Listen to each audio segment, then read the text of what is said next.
الحمد لله آل سالم مبروكين قلوبهم طيبة وديوانهم عامل دايم بالرجال الطيبين وجامعين ربعهم وجماعتهم، وهذا شيء دائما نفخر به. القبائل هم عماد الأوطان صح، وهم الجنود وهم الرجال يدافعوا عن أوطانهم وحموا ديارهم وثنوا من دونها، وهذا شيء يفخر به. وحنا الحمد لله في بلدان فيها القبائل وفيها العوائل اللي نفخر بها ونفرح بها، وتعاونهم وترابطهم عز للقياده، والحمد لله جعلنا ان شاء الله على ذا واحسن. امين. جعلنا ان شاء الله دائما متوحدين تحت ظل قياده مولاي خادم الحرمين وصاحب السمو الشيخ صباح. امين.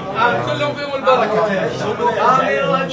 والله ترى الرجال ما قصر، طلب ان نتغدى ولا نتعشى وما قصروا، علمه طيب شفت عمرك، ولكن الظروف ما جت على الكيف، لكن نوعدكم ان شاء الله في جيت جايه ان شاء الله ان نقوم بواجبكم وناخذ لنا وجبه عندكم ان شاء الله. ولا في عزمنا عند البل او رجال رعيل لازم يعزمنا عنده، ونبارك لكم الفوز بعد وان شاء الله تشاركون بعد زين الملك عبد العزيز.